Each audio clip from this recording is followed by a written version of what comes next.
Selamat sore Nusantara, selamat pagi selamat sore Indonesia dari Sabang sampai Merauke. Mucho gusto bapak-bapak, ibu-ibu, saudara-saudari kekasih, engkong, nenek, mbah, abang, kakak Ito, opung, ya semualah yang tidak bisa saya sebutkan satu persatu. Kembali kita bertemu di sore hari ini setelah beberapa waktu kita tidak pernah bertemu oleh karena kesibukan yang membuat video ini. Jadi Tuhan Yesus memberkati. Hari ini kita boleh ketemu lagi. Tuhan Yesus memberkati kita. Tentu kita dengan mudah mengenal kucing, ya.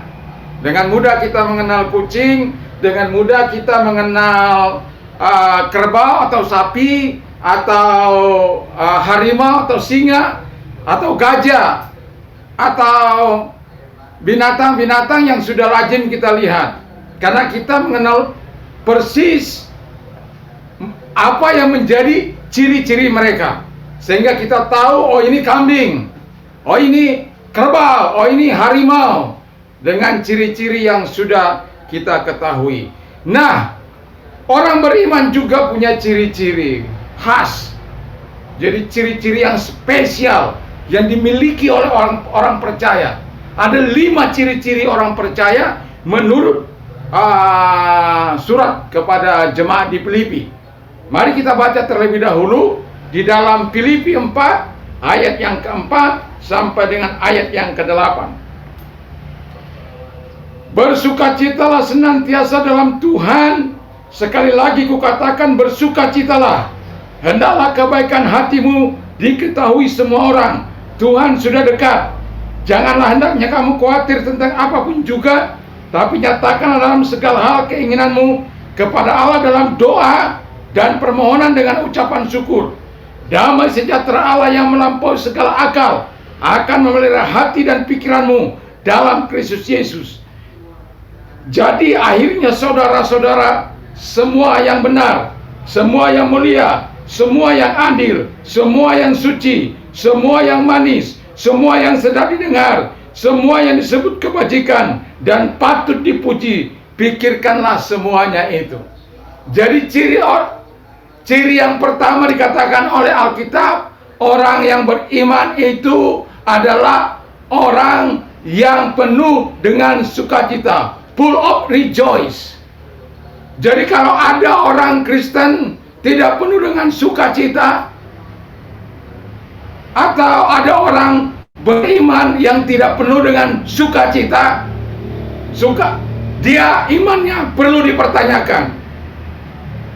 Karena dengan jelas bahwa Alkitab mengatakan bersukacitalah senantiasa. Jadi kalau orang dikatakan bersukacitalah senantiasa di dalam Tuhan, sekali lagi bersukacitalah di dalam Tuhan. Ada banyak orang dalam situasi kondisi yang sekarang ini tidak bersukacita. Bahkan Alkitab mengatakan hati yang gembira, hati yang bersukacita adalah obat. Jadi ketika kita bersukacita menghadapi situasi kita, kondisi kita, keadaan kita, itu akan menguatkan imun tubuh kita, itu akan menguatkan iman kita, itu akan menguatkan pemeliharaan Allah dalam kehidupan kita. Karena kita melakukan perintah Allah itu full of joy atau full of rejoice, penuh dengan sukacita. Itu yang pertama. Jadi kalau hati kita penuh dengan sukacita, saya yakin bukan berarti tidak pernah ada kesedihan, pastilah ya. Bukan berarti tidak pernah sedih, pastilah. Tetapi yang tidak diperbolehkan oleh Alkitab itu adalah keberlarut-larutan kita dalam kesedihan, dalam kesusahan, dalam kekhawatiran, dalam ketakutan, dalam kecemasan, dalam kebimbangan, dalam segala keraguan-raguan kita. Jadi penuh sukacita itu tanda ciri khas yang dimiliki orang percaya. Jadi kita sudah melihat, oh ini pasti orang percaya. Sudah jelas tahu dari lihat raut wajahnya yang penuh excited, penuh semangat, ini orang percaya. Tapi tunggu dulu, itu yang pertama. Lalu yang kedua, Alkitab katakan adalah full of goodness, penuh dengan kebaikan. Jadi orang percaya itu tidak bisa tidak memberi. Jadi hati kita penuh dengan kebaikan karena kita dilahirkan dari Allah yang maha baik, yang maha sempurna, yang maha suci, yang dilahirkan kembali ke dalam dunia ini dengan perbuatan-perbuatan Allah. Bagi orang-orang di luar sana, konsep kelahiran baru tidak akan pernah mereka alami, ya. Konsep kelahiran baru yang membuat hati kita menjadi berbeda dan hati kita menjadi baik, itu karena pekerjaan Roh Kudus, bukan pekerjaan kita. Salah satu dari buah Roh Kudus itu kan apa? Kebaikan. Jadi penuh dengan kebaikan. Jadi kelakuan kita, perbuatan kita yang tadinya tidak bisa melakukan hal-hal yang baik kepada orang lain, akhirnya kita bisa berbuat. Yang hatinya tadinya kita penuh dengan iri, dengki, benci, penuh dengan kasih kepada orang lain, yang memandang orang-orang itu yang penuh dengan kasih sayang. Jadi hati orang yang beriman itu atau orang Kristen itu seharusnya ditandai dengan yang kedua ini. Tadi sukacita, lalu yang kedua full of goodness, penuh dengan kebaikan. Bukan penuh dengan sumpah serapah, bukan penuh dengan caci maki. Bukankah kita lihat di jalan-jalan sana atau di pasar-pasar, setiap kali hanya karena kesalahan sedikit sampah-sampah itu keluar, kebun binatang keluar, macam-macam yang bergantungan keluar dan lain sebagainya. Orang belum pernah saya dengar memaki orang, kangkung kamu, sayur kamu, kol kamu, belum pernah. Yang saya sering dengar adalah monyet kamu, babi kamu. Manusia yang bersalah, yang disalahkan, yang dikorbankan itu binatang-binatang itu. Bertobat, pikul tanggung jawabmu, berlakulah baik kepada semua orang. Anda bisa bayangkan kalau semua orang dari Sabang sampai Merauke, dari Miangas sampai Pulau Rote, semua melakukan kebaikan. Wah, damailah Indonesia, selamatlah Indonesia, sejahteralah Indonesia, sejahteralah para pemimpinnya, sejahteralah para rakyatnya. Kenapa? Rakyatnya semuanya penuh dengan kebaikan. Nggak ada yang iri, nggak ada yang benci, nggak ada yang nyinyir, nggak ada yang melakukan hal-hal yang jahat, nggak ada korupsi. Semua melakukan hal yang baik, semua melakukan apa yang benar, semua melakukan apa yang adil. Wow, luar biasa. Apa nggak hidup negara ini? Kita tidak akan pernah menyukai namanya peperangan, kita tidak akan pernah menyukai apa namanya kekerasan. Kita menyukai apa yang baik, yang luar biasa itu. Jadi yang kedua ciri orang Kristen itu adalah berbuat penuh dengan kebaikan, full of goodness. Jadi kalau ada orang Kristen tidak penuh dengan kebaikan, setidak-tidaknya, walaupun secara finansial mungkin nggak bisa, tapi setidak-tidaknya buah yang dikeluarkan dari kata-katanya, dari perbendaharaan hatinya adalah hal-hal yang baik. Jadi berhati-hatilah menggunakan mulut Anda. Alkitab katakan bahwa hidup mati dikuasai lidah. Siapa menggemakannya akan memakan buahnya. Jadi kalau Anda sumpah serapah yang keluar, Anda akan terima badai dari sumpah serapah itu. Jadi lakukan hal-hal yang baik, lakukan hal-hal yang mulia, lakukan hal yang manis. Yang ketiga, ciri khas yang ketiga adalah dikatakan Alkitab yang kita baca tadi adalah penuh dengan doa. Jadi orang percaya itu, orang beriman itu, orang Kristen itu harus penuh dengan doa. Ada masalah di Poso, doakan. Ada masalah di Palestina dengan Israel, doakan supaya damai. Ada masalah, ada gempa di Blitar, di Banten, atau di mana-mana ada bencana, kita doakan. Karena itu peran kita. Jadi kalau kita melakukan itu, ya kita bersyukurlah. Karena apa? Tadi kita kan sudah mendengar orang Kristen itu harus berbuat baik. Orang berbuat baik dalam segala hal. Bahkan firman Allah, sekalipun musuhmu itu harus kalau dia minta minum, kasih dia minum. Bahkan beri dia makanan. Kalau dia ngajak engkau satu mil, ajak dia dua mil. Kalau dia minta satu, kasih dia dua. Itu kalau musuh kita. Jadi memang luar biasa Tuhan kita itu. Lalu supaya apa? Kita ini penuh dengan doa.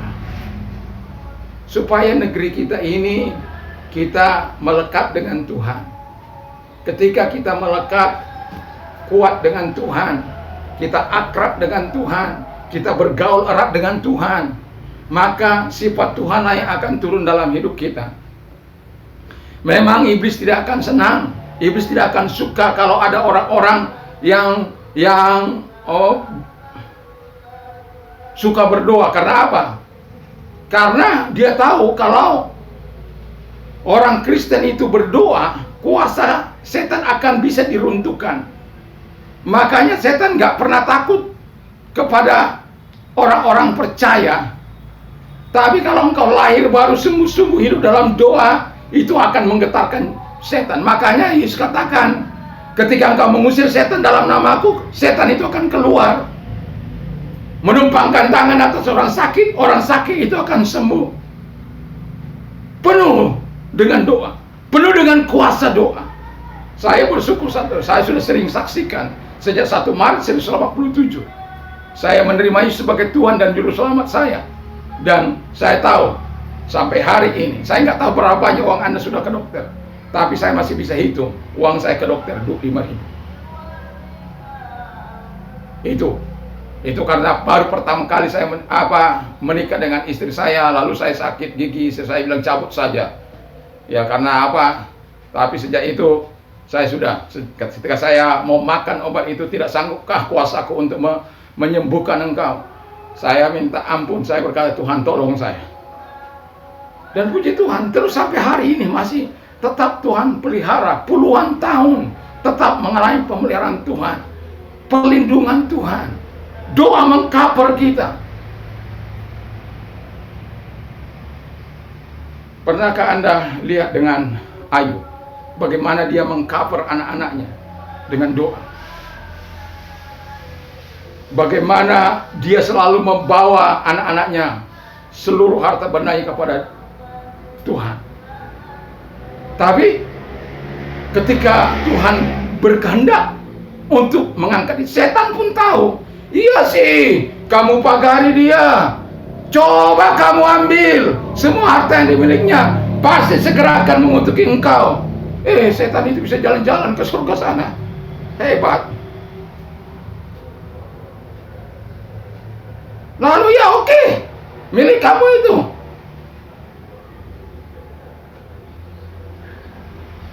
Setan mulai mengambil seluruh hartanya. Nggak apa. Pagar Allah masih tetap ada pada Ayub. Lalu setan juga mengatakan, ya kalau ambil apa yang ada pada Ayub, maka dia akan segera mengutuk engkau. Tuhan katakan dengan jelas, boleh kau menguji Ayub, tapi sayangkan nyawanya itu milikku. Makanya ketika setan mencoba, dia mengembalikan sakit dari atas kepala sampai ke telapak kaki, dan terpujilah Tuhan. Wah, ya, dia yang mengambil, dia yang memberi, dia yang mengambil. Walaupun dalam segala pergumulannya hampir saja nyaris, tapi Tuhan berkata bahwa Tuhan tidak pernah menguji kita melebihi kemampuan kita. Jadi ciri orang beriman itu yang ketiga adalah berdoa, penuh dengan doa, penuh dengan kuasa doa. Jadi kalau kita penuh dengan kuasa doa, maka saya yakin dan percaya persoalan apapun yang besar sekalipun akan menjadi kecil, yang kecil menjadi tidak ada. Karena apa? Kalau ada persoalan, kalau persoalan yang besar dalam hidup kita akan berkata, Tuhan, kesempatanmu untuk melakukan mujizat, karena ada bahannya. Bukankah iman itu? Now, Now faith is the substance of things hoped for and the evidence of things not seen. Iman adalah dasar segala sesuatu yang kita harapkan dan bukti segala sesuatu yang tidak kita lihat. Jadi substance itu bahan. Jadi ada bahannya Tuhan. Jadi kalau ada bahannya Allah melakukan mujizat, ya Dia akan lakukan. Kita tinggal hanya berdoa. Kita percaya. Nanti Tuhan yang mengatur semuanya. Tuhan yang membuat semuanya menjadi indah pada waktunya. Alkitab mengatakan Tuhan mengadakan segala sesuatu untuk mendatangkan kebaikan bagi orang-orang yang mengasihi Dia. Jadi orang percaya itu harus penuh dengan kuasa doa. Jadi jangan ada orang percaya tapi nggak suka berdoa. Diajak berdoa di gereja sangat sulit. Karena apa? Dia pikir buang-buang waktu. Diajak, ayo kita berdoa puasa. Susah. Karena ya dengan belum lagi kegiatan rutinitas pekerjaan dan lain sebagainya. Padahal ketika kita berdoa dan berpuasa, exciting kita kepada Tuhan, kepada pekerjaan kita, kepada keluarga kita, kepada sesama kita akan semakin diperbaharui dari hari ke hari. Keakraban kita dengan Tuhan mengakibatkan keakraban kita dengan keluarga kita, dengan sesama kita, dengan lingkungan kita. Kita melihat mereka dari kasih Allah, dari kacamata Allah, bukan lagi dari kaca manusia kita. Nah, ketika kita berdoa, disitulah kesempatan Allah melakukan sesuatu terobosan. Hadiratnya hadir. Ketika hadiratnya hadir dalam kehidupan kita, tidak ada yang bisa kita ungkapkan selain tetesan air mata yang mengungkapkan terima kasih Tuhan buat segala apa yang sudah Engkau lakukan, apa yang sudah Engkau kerjakan. Terima kasih. Kita hanya tinggal percaya, mengatakan percaya akan segala pekerjaan Allah, akan segala apa yang akan. Karena ciri orang percaya itu yang ketiga itu harus penuh dengan kuasa. Jadi jangan pernah takut sama setan. Kalau engkau penuh dengan doa, penuh dengan doa, full of power of prayer, nggak usah takut. Kita akan tetap menjadi pemenang. You are more than conqueror. Engkau lebih daripada pemenang. Jadi itulah luar biasanya Tuhan itu. Jadi setiap orang beriman, Allah menghendaki kita penuh dengan sukacita. Yang kedua penuh dengan kebaikan. Yang ketiga penuh dengan kuasa doa. Lalu yang keempat penuh dengan damai. Haleluya. Di sana di Palestina dan Israel saat ini ya tidak ada kedamaian. Kenapa tidak ada damai? Kata firman Allah, karena ada dosa. Kenapa tidak ada damai? Karena hawa nafsu yang saling berjuang, berstruggle, berperang akhirnya. Saling membunuh, saling menyakiti. Padahal Tuhan tidak pernah memerintahkan untuk saling membunuh, untuk saling menyakiti. Tuhan memerintahkan untuk hidup dalam perdamaian. Makanya khotbah Yesus di bukit dalam Matius 5 ayat yang ke-9 katakan, blessed are the peacemaker, for they shall be called sons of God. Berbahagialah mereka yang membawa damai, karena mereka disebut anak-anak Allah. Kalau orang berperang itu anak-anak, ya pintar, anak-anak setan. Luar biasa. Memang kalau orang berperang penuh dengan kebencian, penuh dengan amarah, baik Israel, baik Palestina, sama-sama. Kalau mereka ingin perang, saling ingin perang, mereka adalah anak setan. Dengan dalih apapun. Ya. Makanya Tuhan itu cinta akan damai. Makanya anak-anak Tuhan itu damai sejahtera Allah yang melampaui segala akal akan melihara hati dan pikiranmu dalam Kristus Yesus. Wah. Ketika kita ada damai, kita tahu mau menggunakan harta kita kemana. Bukan untuk peperangan, bukan untuk mendukung teroris. Karena hati kita damai. Dana kita akan kita pergunakan untuk menyupport orang-orang yang melakukan pekerjaan-pekerjaan yang baik. Untuk kemanusiaan, untuk membangun donasi-donasi orang yang melakukan penelitian-penelitian dan lain sebagainya. Kita suka damai. Manusia damai. Full of peace. Penuh dengan damai. Kenapa? Ada Kristus yang memerintah. Ada Yesus yang memerintah. Kalau Yesus memerintah kita, luar biasa. Wah. Jadi kalau semua memiliki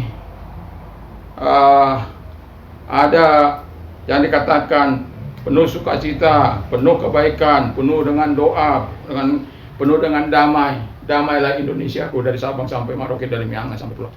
Damailah setiap keluarga-keluarga. Setiap keluarga kalau memiliki damai masing-masing, maka tidak akan ada terjadi kesusahan di tengah-tengah masyarakat. Tidak akan pernah kita dengar kabar-kabar kericuhan. Tidak akan kita pernah dengar kabar-kabar pencurian. Tidak akan pernah kabar-kabar pembunuhan yang hari-hari ini semakin meningkat, yang begitu luar biasa, melalui perkenalan, melalui medsos, wah, dibantai begitu luar. Jadi saya mengatakan kepada mereka remaja-remaja, berhati-hati menggunakan medsos, berhati-hati kepada mereka yang baru mengenal Anda melalui medsos. Jangan-jangan mereka sedang mengintai engkau untuk dijadikan tumbal bagi mereka. Berhati-hati. Lebih baik kalaupun Anda berkenalan, jangan sampai mau diajak bertemu di satu tempat dan lain sebagainya.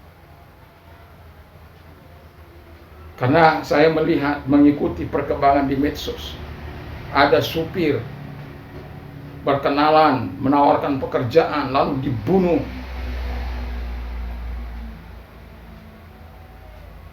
Ada orang telepon, ajak bertemu, dibunuh. Waduh, setelah diperkosa, dibunuh, macam-macam. Manusia kehilangan damai. Kalau hatinya damai, dia penuh dengan cinta kasih. Gak mungkin orang yang penuh dengan damai akan membunuh, gak mungkin itu. Gak mungkin. Orang yang penuh cinta kasih itu akan hidup sesuai dengan apa yang dikatakan oleh Yesus. Karena Yesus penuh dengan cinta damai. Bahkan kalau ada orang susah, dia ingin menolong, bukan sekedar ingin menolong, tapi sungguh-sungguh dengan hati tanpa pamrih. Karena tadi ada faktor kebaikan tadi. Jadi orang yang suka berdamai itu kekasih Allah. Makanya disebut mereka anak-anak Allah. Karena sifat Allah turun atas mereka. Dan mereka itu terapkan dalam kehidupan sehari-hari. Diimplementasikan dalam kegiatannya sehari-hari. Orang yang penuh dengan damai. Ya, dan yang terakhir dikatakan oleh Alkitab, penuh dengan nilai-nilai yang positif. Jadi orang percaya itu tidak menilai dari segi negatifnya, tapi dari nilai-nilai positif. Makanya dikatakan semua yang benar, mas, semua yang mulia, semua yang adil, semua yang suci, DM, semua yang sedap didengar, semua yang manis, semua yang sedap didengar, semua yang patut dipuji. Pikirkanlah semuanya itu. Itu tadi saya katakan Mas itu mempermudah saya menghafal semua yang baik, semua yang benar, semua yang mulia, semua yang adil, semua yang suci. Jadi itu mempermudah, itu konsep dalam saya menghafal Alkitab. Kalau ada kata-kata yang seperti itu. Jadi saya mengambilnya kepada hal yang mudah saya ingatkan. Jadi nilai-nilai positif, pikirkan apa yang baik, pikirkan apa yang benar, pikirkan apa yang benar. Dari orang-orang yang jahat mungkin. Alkitab mengatakan kalau Bapa yang jahat saja tahu memberikan pemberian-pemberian yang jahat terhadap anak-anaknya, apalagi Bapamu yang di surga, Dia akan memberikan Roh Kudus bagi mereka yang memintanya. Jadi jangan pikir orang jahat itu akan selamanya jahat. Ada sisi baik dari kehidupan itu. Itulah perlunya tadinya kita sebagai orang percaya mendoakan mereka, supaya mereka berdamai dengan Allah. Ketika mereka berdamai dengan Allah, mereka menjadi pembawa kabar damai. Ketika mereka membawa kabar damai, mereka sudah diperdamaikan dengan Allah, maka mereka juga akan melakukan sifat-sifat damai itu. Puji nama Tuhan. Jadi kalau Anda melihat orang percaya, lihat saja kelima ini ada enggak. Anda melihat orang beriman, ada orang Kristen yang sesungguhnya, lihat 5 hal ini. Apakah dia penuh dengan sukacita? Apa dia mukanya Enggak seperti itu. Orang yang bawa damai, kalau ada peperangan di sana, memihak ke salah satu pihak. Kita sebenarnya Indonesia non-blok, tapi kadang-kala keberpihakan itu ada juga. Tapi mari kita konsisten, supaya kita tidak berpihak sana, berpihak sini. Kita berada di tengah untuk mengakurkan kedua belah pihak. Kalau kita berpihak ke salah satu, itu akan menjadi berat sebelah kita menilai. Tapi kalau kita berdiri atas nama non-blok itu, maka kalau di sana salah, kita ingatkan yang salah. Kamu juga jangan apa. Semua, jadi kita bisa dengan enak. Ketika saya menjadi juru damai bagi orang yang bertikai, saya tidak memihak ke sana, saya tidak memihak ke sini. Kalau Anda memihak ke sana, Anda memihak ke sini, pasti Anda akan panas. Tapi kalau Anda hal-hal yang baik dari sini, hal-hal yang baik Anda ungkapkan, walaupun sebenarnya mereka saling caci maki, tapi Anda nggak perlu sampaikan itu, nggak perlu. Dan pada akhirnya mereka hidup berangkulan kembali, mereka hidup akrab kembali. Tapi kalau katanya kau begini dari sana, katanya kau, wah udah perang, nggak usah jadi juru damai. Kalau Anda masih berpihak kepada salah satu pihak, tak usah menjadi juru damai. Anda tidak akan bisa menjadi juru damai kalau Anda berpihak. Anda harus memegang nilai-nilai positif itu. Jadi di sana orang bermusuhan, ambil yang positif, di sini juga ambil positif, gatokkan, satukan. Oh iya, masa saya dibilang gitu? Iya. Walaupun ada sumpah salah apa yang tadi saya bilang, tapi nggak perlu Anda sampaikan. Apa yang manis, apa yang sedap didengar, sampaikan. Karena kita orang percaya itu mengandung nilai-nilai positif, bukan nilai-nilai negatif. Itu sebabnya ketika kita mengerti akan hal tersebut, wah, itulah sebabnya kita disebut orang yang beriman, atau orang percaya, atau orang Kristen. Ya, jadi ketika kita disebut orang Kristen, 5 hal ini harus kita miliki. Tidak boleh tidak. Kalau kita belum memilikinya, mari kita minta kepada Bapa di surga yang memberikan dengan murah hati. Saya cukup lama hidup dalam hal-hal yang jahat, tapi 1 Maret 1987 Tuhan menyelamatkan saya. Dan puji Tuhan, semuanya ada anugerah Tuhan, kebaikan Tuhan. Jadi ketika kita melihat orang percaya, siapapun orang yang akan melihat kita, orang akan tahu, oh ini orang percaya, oh ini orang beriman, ini orang percaya Yesus. Mereka akan tahu dengan persis dengan kelima hal ini. Anda dilihat bersuka cita terus, wah luar biasa. Anda dilihat penuh kebaikan kepada orang lain, orang susah, orang apa. Anda tidak tertutup tangan Anda. Anda memang tidak punya apa-apa, tapi untuk sekedar bisa menolong orang lain dengan tenaga Anda, dengan pengetahuan Anda mungkin bisa. Misalnya Anda mogok, ikut dorong. Kalau nggak bisa ya sudah. Tapi kalau masih bisa, saya seringkali mogok di tengah jalan. Ya, di tengah jalan ada saja orang yang, mari Pak saya apakan. Karena ketika saya melihat orang mogok di jalan sana, biar saya lagi mengendarai kendaraan, saya akan turun. Apalagi saya lihat orang itu mendorong, saya akan turun menyampingkan mobil saya dan ikut akan mendorongnya. Atau kalau ada orang melakukan kekerasan di jalan, di tempat saya ini, saya harus ingatkan supaya jangan melakukan kekerasan. Ya kan ada risikonya, ada. Tapi kita harus mendamaikan. Kita harus membuat nilai-nilai ini menjadi nilai-nilai positif. Apa yang manis, apa yang baik, apa yang mulia, apa yang sudah didengar. Pikirkan semuanya itu. Katakan juga semuanya itu. Itulah kita orang percaya. Jadi sudah jelas bahwa ketika kita menjadi orang percaya, kita sudah tahu ciri-ciri khas orang percaya. Jadi kepada orang-orang percaya, saya mau katakan, hiduplah sebagaimana yang dikatakan Paulus kepada jemaat di Filipi. Anda mempunyai ciri khas tersendiri sebagai orang percaya. Ada 5 ciri khas yang Anda harus miliki dalam hidup ini, yang sudah saya terangkan di atas tadi. Jadi saya berharap kita sebagai orang percaya hidup sebagaimana yang diharapkan oleh Tuhan dalam kehidupan kita. Mari kita tunduk kepala dan kita berdoa. Kami bersyukur, berterima kasih kepadamu Bapa di surga, buat segala kasih karunia-Mu.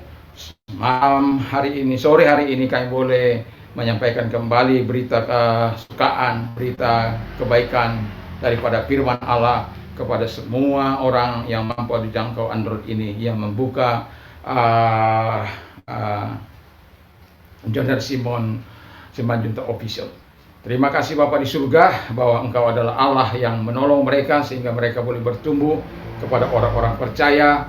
Mereka melihat jati diri mereka. Oh, ini loh, kenapa saya disebut orang percaya, kenapa saya disebut orang beriman, kenapa saya disebut orang yang